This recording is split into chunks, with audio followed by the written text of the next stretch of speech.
છેલ્લે સ્વાધ્યાય 13.1 ની આપણે કમ્પ્લીટ પૂર્ણ કરેલું હતું। હવે આપણે આ નવા વિડીયોમાં એની આપણે પહેલા થિયરી જોઈશું। 13.2 ની શરૂઆતમાં જે આવે છે થિયરી, એનું છે સંભાવના માટે ગુણાકારનો નિયમ। થિયરી સ્વાધ્યાય 13.2 માટે પેલું છે સંભાવના માટે ગુણાકારનો નિયમ।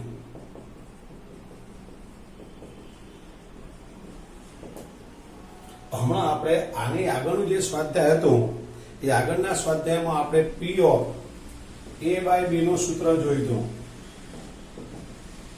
આનું સૂત્ર હતું P of A/B upon P of B, એ આનું સૂત્ર હતું। જો આને આપણે આ બાજુ ગુણાકારમાં લઈ જઈએ તો આ બાજુ ગુણાકારમાં લખી દે તો P of A/B આના બરાબર આ બાજુ આવી ગયું તો P of B into P of A/B। આને મેં અહીંયા મૂકી દીધું તો P of B into P of A/B, આને કહેવામાં આવે છે સંભાવનાનો ગુણાકારનો નિયમ।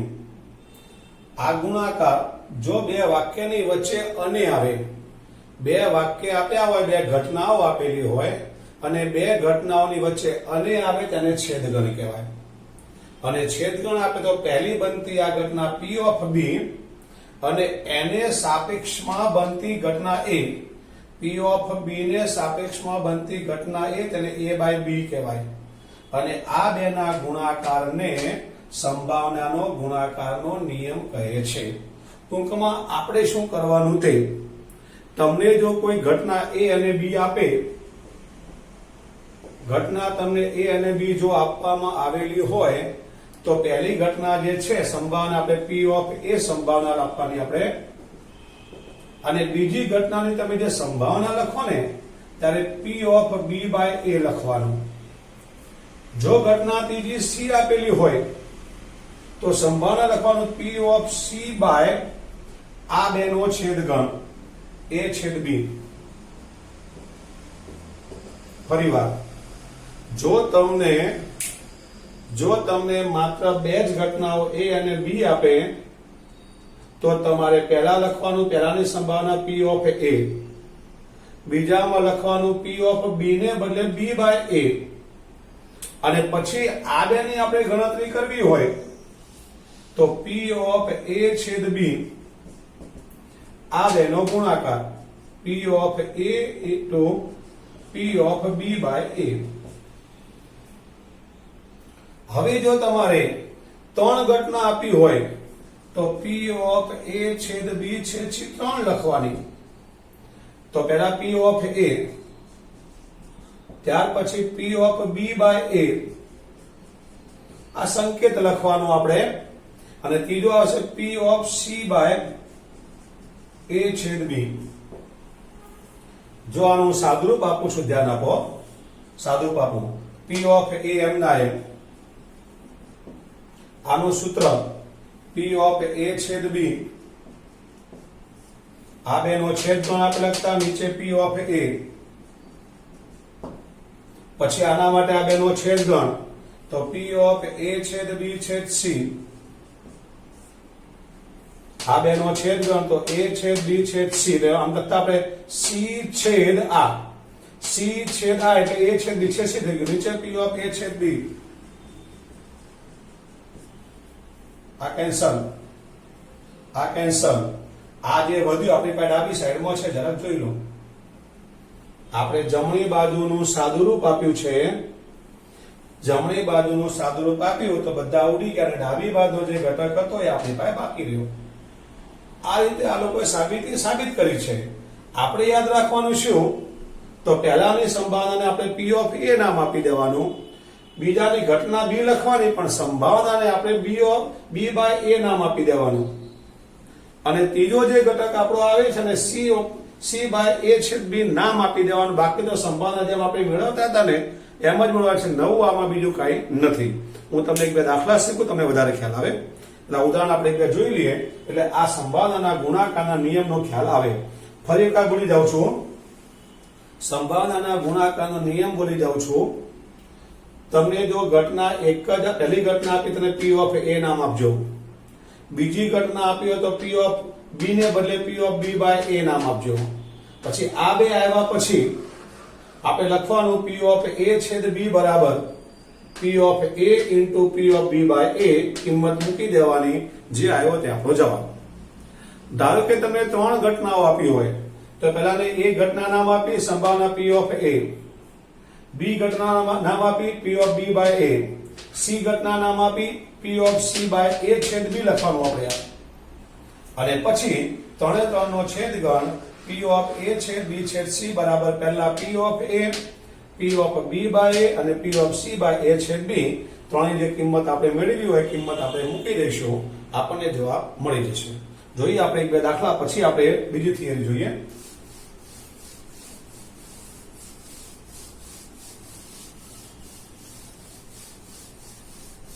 આ થિયરીને સમજવા માટે તમે ઉદાહરણ નંબર, આ થિયરી પછી તરત જ જે આવે છે એને આપણે પહેલા સમજી લઈએ. જો ઉદાહરણ નંબર છે 8.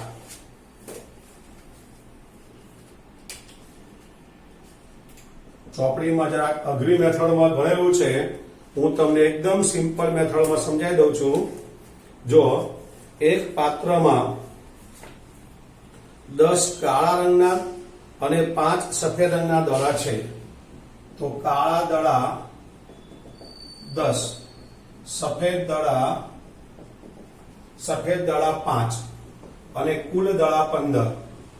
આ આપણને પહેલા વાક્ય ઉપરથી ખબર પડી ગઈ. એક પછી એક એમ બે દડા પાત્રમાંથી, એટલે પહેલા એક દડો લેવાનો છે, પછી અંદર મૂકવાનો કાં તો બહાર ફેંકી દેવાનો, આપણે રકમ આપ્યું છે, અને પછી પાછો બીજો દડો લેવાનો છે.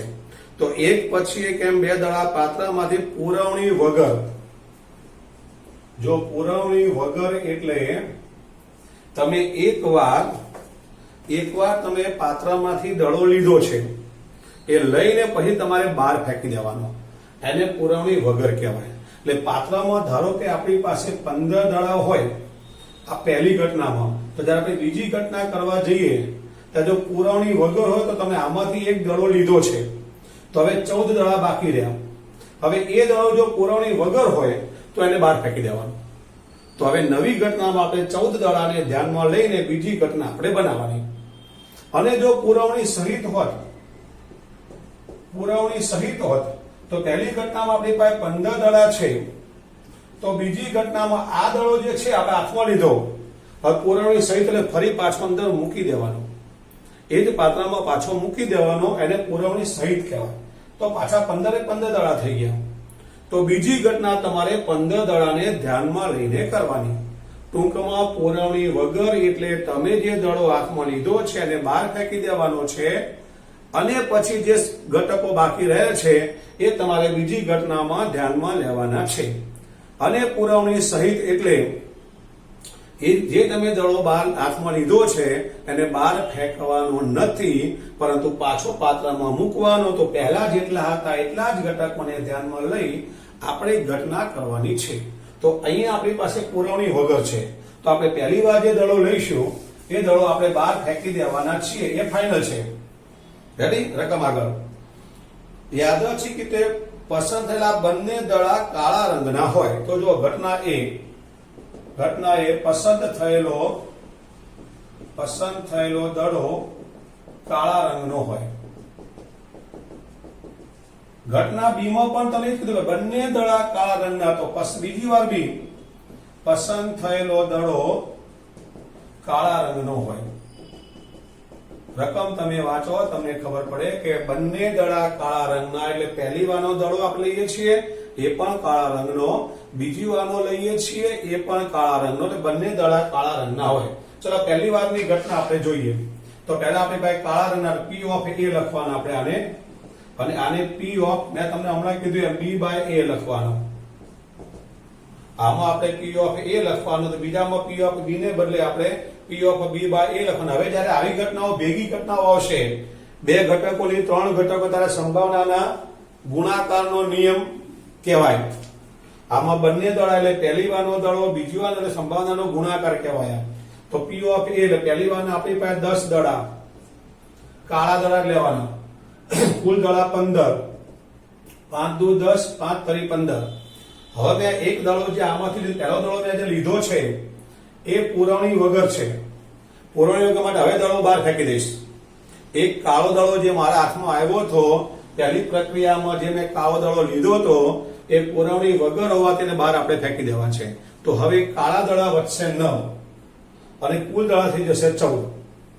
એક ઘટી ગયો, એક દડો આપણે ફેંકી દીધો તો કાળા દડા 9 થઈ ગયા. તો 9 ને 5 હવે 14 થશે. હવે બીજી વારમાં આપણે કાળો દડો લેવાનો છે તો કાળા હવે આપણે 9 થઈ ગયા છે અને કુલ આપણા 14 થયા છે. જો તમને બીજી વારમાં સફેદ દડો કીધો હોત તો સફેદ તો 5 ના 5 લખાય, નીચે 14 લખાય. પણ બીજી વારનો બી કાળો દડો જ કીધો છે. બંને દડા કાળા રંગના માટે એક દડો ઓછો થઈ ગયો કારણ કે આપણે કાળો દડો બહાર ફેંકી દીધો તો 9 થઈ ગયા. 9 ને 5 હવે આવશે 14. તો આમાં આવશે 9 ના છેદમાં 14. માટે P ઓફ આપણે જે લાવવાનું છે તે બંને દડા કાળા રંગના એટલે બેનો છેદગણ. બંને દડા કાળા રંગના માટે બેનો છેદગણ એનું સૂત્ર મેં સંભાવનાના ગુણાકાર નિયમમાં સમજાયું. P ઓફ A લખવાનો અને P of B by A લખવાનો. પહેલો છે આપણી પાસે 2 ના છેદમાં 3 અને આ છે આપણી પાસે 9 ના છેદમાં 14. માટે 2 7 3 3 તો જવાબ આવશે 3 ના છેદમાં 7. આપણો આ ફાઇનલ જવાબ. બોલો આવડી ગયું બરાબર? ટૂંકમાં પહેલી ઘટના જે કીધું એ પહેલી ઘટના લખવાની, એની સંભાવના લખી દેવાની, સંકેત P ઓફ A નામ આપવાનું. બીજી જે ઘટના કીધી હોય તો બીજી ઘટનાની સંભાવના લખી દેવાનું, સંકેત ખાલી P ઓફ B ને બદલે સંકેત આપણે આ આપવાનો, બાકી નવું નથી કરવાનું. અને પછી A છેદ B બરાબર આ બેનો ગુણાકાર. હિંમત મૂકી દઈએ, જે આવ્યો તે આપણો જવાબ. હજુ આપણે એક ઉદાહરણ લઈએ. ઉદાહરણ નંબર 9 બોલે વધારે ખ્યાલ આવે તમને.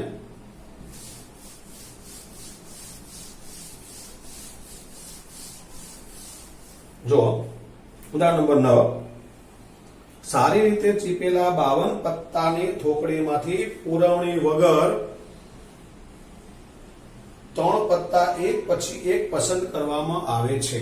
આમાં મિત્રો 52 પત્તાની થોકડી છે એટલે ઉદાહરણ નંબર 9 52 પત્તા હોવાથી n બરાબર 52. હવે આપણે 3 ઘટના 3 પત્તા માટે ઘટના 3 લેવાની.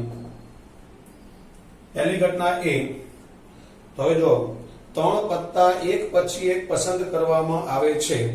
પસંદ કરેલા પત્તા પૈકી પ્રથમ 2 પત્તા રાજાના હોય. તો જો પ્રથમ પત્તું રાજાનું હોય, બીજું પત્તું પણ રાજાનું કીધું છે, બીજું પત્તું રાજાનું હોય અને ત્રીજું પત્તું એકો હોય.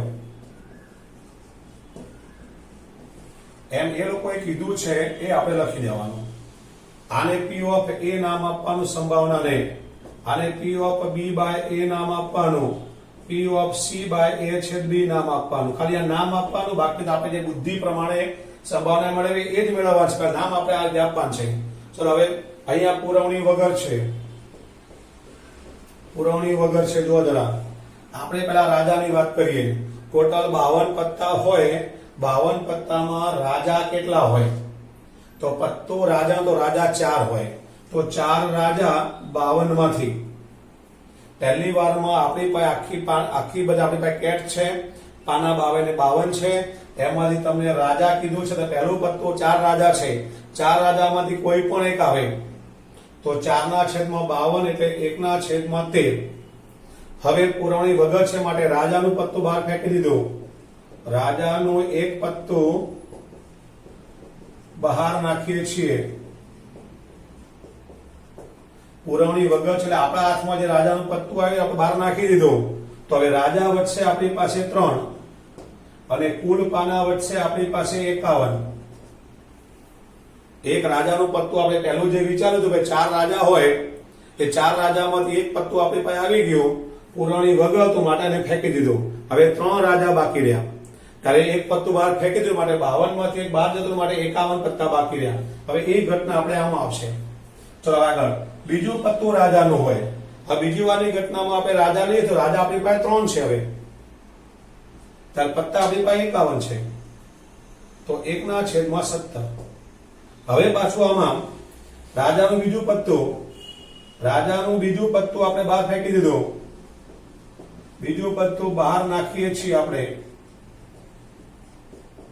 હવે રાજા રહેશે આપણી પાસે 2 અને કુલ પત્તા રહેશે 50.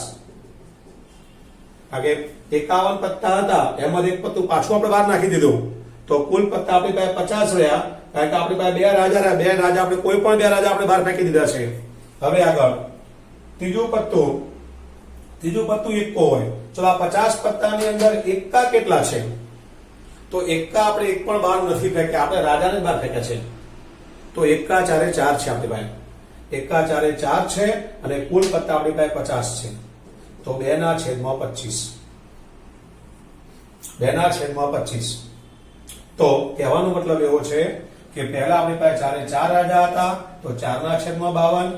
એક રાજા ફેંકી દીધો, બીજું રાજા જ માગ્યું છે, તો 3 રાજા છે આપણી પાસે, 3/51. હવે એક્કો માગ્યો છો તો એક્કાને આપણે કાંઈ નથી કર્યું, માટે 4 4 એક્કા છે, પણ પત્તા આપણા 2 ઓછા થઈ ગયા છે, તો પત્તા 50 નીચે 50, તો 2/25. માટે ત્રણેય પત્તાની આપણે વાત કે સવાલ માંગ્યો છે જુઓ, તો ત્રણેય પત્તા સ્ટાર્ટિંગમાં લખ્યું છે 3 પત્તા એક પછી એક પસંદ કરવામાં આવે છે, માટે માંગેલી સંભાવના તો P of A છેદ B છેદ C 3 3 નો ગુણાકાર. કારણ કે ત્રણેય પત્તા એકબીજા સાથે સંકળાયેલા છે. આને ફેંકીએ તો આમાં અસર થાય છે, આને ફેંકીએ તો આમાં નીચે અસર થાય છે. એકબીજા ઉપર અસર થાય એટલે સંભાવનાનો ગુણાકારનો નિયમ. સૂત્ર છે P of B by A અને P of C by A છેદ B. તો P of A આપણા 1/13 ગુણ્યા 1/17 2/25. તો 2/નો ગુણાકાર આપણે કેલ્ક્યુલેટરની મદદથી કરી દેવાનો. આપણે ચોપડીમાં જોઈ લખી દઈએ છીએ 55/25. તમારે કેલ્ક્યુલેટરની મદદથી 13 ગુણ્યા 17 ગુણ્યા 25 આપણે કરી દેવાના. જે આવ્યો તે આપણો ફાઇનલ જવાબ. ચલો આખો દાખલો બરાબર ક્લિયર થઈ ગયો તમને. ઉદાહરણ નંબર 9 આગળ વધીએ આપણે. એના પછી નિરપેક્ષ ઘટનાની આપણે નવી થિયરી. આ થિયરી આપણે ભણી ગયા તે સંભાવનાના ગુણાકારના નિયમની આપણે આ થિયરી કમ્પ્લીટ કરી. એની ઉપર આપણે 2 ઉદાહરણ જોયા. આપણે સ્વાધ્યાય 13.2 માં સંભાવનાના ગુણાકારના નિયમના દાખલા આવશે, એટલે આપણે આ વસ્તુ ખબર હોવી જોઈએ. હવે ત્યાર પછી આગળ નવી થિયરી છે નિરપેક્ષ ઘટનાઓ.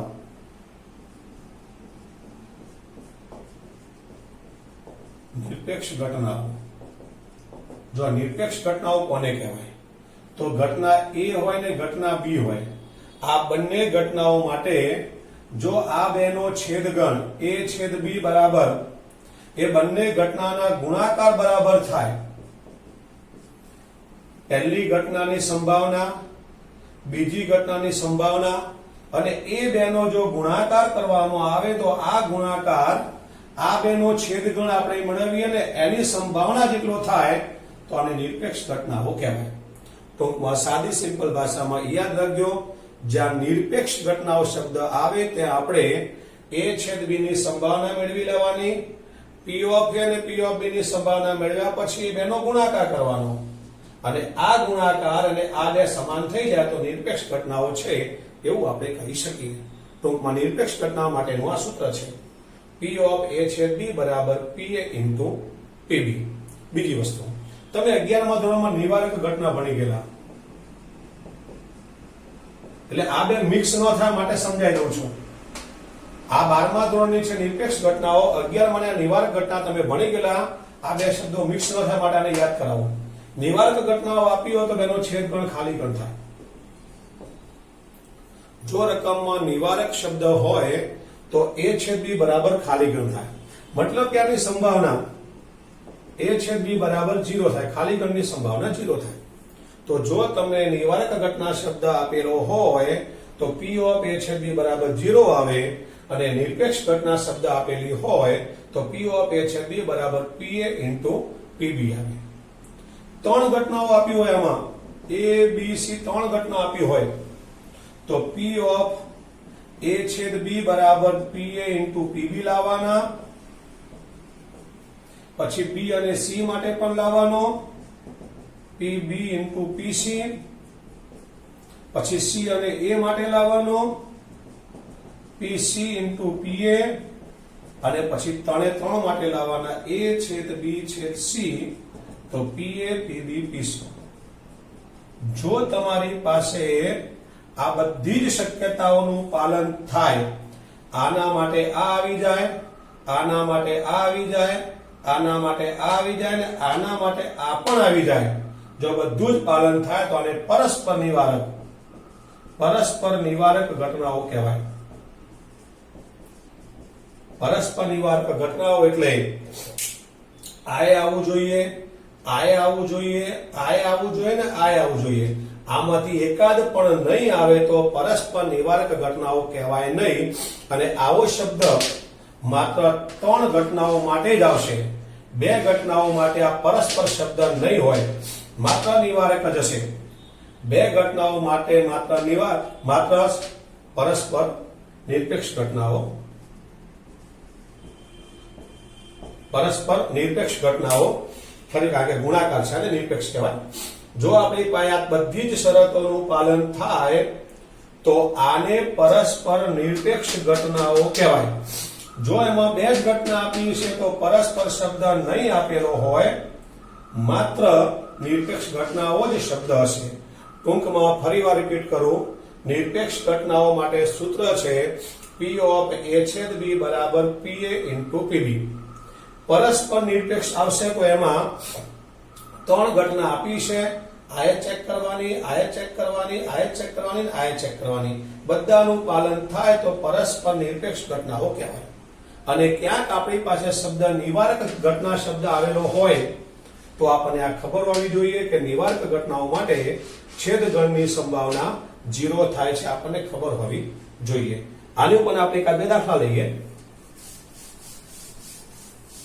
ટોપિકમાં તમને બરાબર સમજણ પડે માટે એક બે દાખલા લઈએ આપણે આની ઉપરના. તો ઉદાહરણ નંબર નિરપેક્ષ ઘટનાઓ પછીનું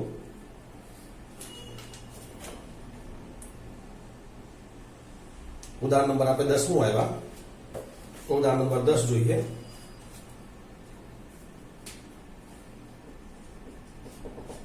ઉદાહરણ નંબર 10 જો એક પાસાને ફેંકવામાં આવે છે તો પાસામાં આપણા ઘટકો મળશે s = 1 2 3 up to 6, n બરાબર 6. બે પાસા કે તો 1 2 6 ક્રોસ 1 2 6, n બરાબર 36. હવે આગળ, જો ઘટના E પાસા પર મળતી સંખ્યા 3 નો ગુણિત હોય તો E પાસા પર મળતી સંખ્યા 3 નો ગુણિત એટલે 3 એકાના ઘડિયામાં આવે તેવા તો 3 અને 6 આ બે જ ઘટકો આવશે. તો P of E is equal to બે ઘટકો 6 માંથી માટે 1/3. તો P of E આપણને મળી ગયા.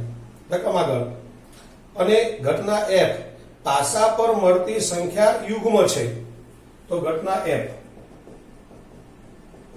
પાસા પર મળતી સંખ્યા યુગ્મ છે. યુગ્મ એટલે બેકી, આની બેકી સંખ્યા લખવાની આપણે. તો 2 4 6 ત્રણ જ ઘટકો આવશે. તો P of F બરાબર 3/6 એટલે 1/2. હવે આનો આપણે છેદ તો લઈ લેવાનો, E છેદ F, તો બેના કોમન ઘટકો આપણે જો લે ખાલી 6 આવશે. તો P of E છેદ F એક જ ઘટક આવ્યો 6 માંથી. તો આમ આપણે E F એ લોકો રકમ આપી હતી અને આપણે E છેદ F ને લીધો. તો એવું કહે છે તો E અને F નિરપેક્ષ ઘટનાઓ છે કે નહીં આપણે ચેક કરવાનું છે. તો નિરપેક્ષ માટે મેં તમને સૂત્ર આપ્યું. તો P of A into P of B આપણે મેળવી લેવાનું. P of A into P of B, તો અહીંયા આપણે E અને F છે તો અહીંયા સંકેત આપણે E અને F. સૂત્રમાં મેં તમે A અને B આપી તો અહીંયા E અને F. P of E આપણી પાસે 1/3 છે. P of F આપણી પાસે 1/2 છે. આપણને 1/6 મળશે અને આ જે જવાબ મળ્યો એ આપણો E છેદ F છે. મતલબ ઈ છેદ f માં આપણી પાસે જે સંભાવના હતી આપણી પાસે એ આ બેના ગુણાકારમાં આપણને મળે છે. મતલબ કે p of e છેદ f બરાબર pe into pf આપણને મળે છે. માટે નિરપેક્ષ ઘટનાઓ છે. નિરપેક્ષ ઘટનાઓ છે કારણ કે આપણને ગુણાકાર છેદગણ જેટલો મળે છે. એટલે આપણે કહી શકીએ કે આ બંને ઘટનાઓ નિરપેક્ષ ઘટનાઓ છે. હવે આપણે ઉદાહરણ નંબર 11 લઈ લઈએ. 10મો ઉદાહરણ ખ્યાલ આવી ગયો બરાબર. નિરપેક્ષ માગે એટલે આપણને ખબર પડે કે p of e p of f અને બેનો છેદગણ, અને છેદગણની સંભાવના બેના ગુણાકાર જેટલી આવી જાય તો નિરપેક્ષ છે, ન આવે તો નથી. ઉદાહરણ નંબર આપણે 11 જોઈએ. જો રકમ છે એક સમતોલ પાસાને 2 વખત ઉછાળવામાં આવે છે. ઉદાહરણ નંબર 11. સમતોલ પાસાને 2 વખત ઉછાળવામાં આવે છે. તો આપણી પાસે s is equal to 1 2 3 up to 6 1 2 3 up to 6. તો n બરાબર 36 ઘટકો. એની અંદર આગળ એ પ્રથમ પ્રયત્ને અયુગ્મ સંખ્યા મળે તો ઘટના એ પ્રથમ પ્રયત્ને અયુગ્મ સંખ્યા મળે તો જો પ્રથમ એટલે આ એક, આ પહેલો પ્રયત્ન, પછી ભલે આ ગમે તે મળે 1 2 1 3 1 4 1 5 1 6, આ પહેલો પ્રયત્નમાં અયુગ્મ જોઈએ. બીજો પ્રયત્ન ગમે તે હોય. પછી હું અહીંયા 2 લખું તો મારી વાત ખોટી, કારણ કે પેલો અયુગ્મ નો આ તો યુગ્મ આવી ગયો. અમારે 3 લખાય. 3 1 3 2 પેલો અયુગ્મ થઈ ગયો. જો જરા 3 3 3 4 3 5 3 6. પછી 4 નો લખાય કારણ કે યુગ્મ કહેવાય તો 5 આવે. 5 1 5 2 5 3 5 4 5 5 અને 5 6. તો આપણને કુલ ઘટકો 18 મળે છે. એક લાઈનમાં 6 ગુણ્યા 18, માટે p of a બરાબર 18/36 1/2. હવે આપણે એ પ્રમાણે ઘટના બી જોઈએ. તો ઘટના બી માટે જો બીજા પ્રયત્ન યુગ્મ સંખ્યા મળે છે. ઘટના બી બીજા પ્રયત્ને અયુગ્મ સંખ્યા મળે છે. તો પહેલા પ્રયત્ને કઈ મળે તેથી મતલબ નથી, પણ બીજામાં અયુગ્મ એટલે 1 1 2 1 પાછળ 1 આવવો જોઈએ. 3 1 4 1 5 1 અને 6 1. બીજા એટલે બીજો પ્રયત્ન કહેવાય એમાં અયુગ્મ સંખ્યા. ફરી પાછું 1 ની સાથે 3 અયુગ્મ, 2 3 3 3 4 3 5 3 અને 6 3. આપણા બીજો પાછળનો પ્રયત્ન બીજો પ્રયત્ન કહેવાય તે અયુગ્મ સંખ્યા જોઈએ. પહેલો પ્રયત્ન ગમે તે હોય. પછી 1 5 2 5 3 5 4 5 5 5 અને 6 5. તો આપણી પાસે ઘટકો મળી ગયા આના બી 18. માટે p of b બરાબર 18/36 1/2. હવે આપણે છેદગણ જોઈશું આનો. હવે a છેદ b એટલે આના કોમન ઘટકો કયા કયા છે આપણે જોઈ લઈએ. જો 1 1 બરાબર, પછી બીજો કયો છે આપણો 1 2. જો તો 1 2 નથી બરાબર.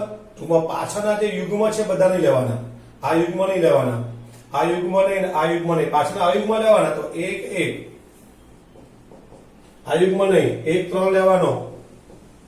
પછી આ યુગ્મ નહીં, 1 5 લેવાનો. પછી અહીંયા 3 1 લેવાનો, 3 3 લેવાનો, 3 5 લેવાનો. પછી 5 1 5 3 અને 5 5 આપણે લેવાના. આમાં 9 ઘટકો મળ્યા. તો p of a છેદ b બરાબર 9/36 એટલે 1/4. આમ આપણે પહેલા p of a, p of b અને p of a છેદ b આપણે મેળવી લેવાનું. રકમ આગળ. તો a અને b નિરપેક્ષ ઘટનાઓ છે કે કેમ આપણે ચેક કરવું છે. નિરપેક્ષ માટે આપણે ગુણાકાર કરીએ. હવે p of a into p of b આપણે મેળવી લેવાનો. ગુણાકાર. પી ઓફ એ આપણી પાસે 1/2, પી ઓફ બી પણ આપણી પાસે છે 1/2, તો આપણને મળશે 1/4, અને આ આપણી પાસે એ છે બી છે, પી ઓફ એ છેદ બી માટે નિરપેક્ષ ઘટનાઓ છે. સમજાય ગયું બરાબર? પુસ્તકમાં તમે આ બધું વ્યવસ્થિત મેળવી આપ્યું નથી, ડાયરેક્ટ મોઢે લખ્યું છે, કદાચ ઓછો ખ્યાલ આવશે. આમાં મેં તમને વિગતે બધા જ ઘટકો મેળવી આપેલા છે, એકવાર જરાક ધ્યાનથી જોઈ લો. એ છે પ્રથમ પ્રયત્ન અયુગ્મ, તો પહેલા જે પ્રયત્ન આવે એમાં અયુગ્મ એટલે એકી આંકડા આવવા જોઈએ, બીજા પ્રયત્નના ગમે તે હોય. બીજા પ્રયત્નના અયુગ્મ તો બીજા નંબરમાં અયુગ્મ જોઈએ આપણે, પહેલા ગમે તે હોય, અને પછી બેનો છેદ, અને આ બંનેમાં જે સરખા હોય તે બંનેને આપણે સંભાવના મેળવી લેવાની. ઓકે, તો આ વિડીયો આપણે આટલા સુધી રાખીએ છીએ. Thank you.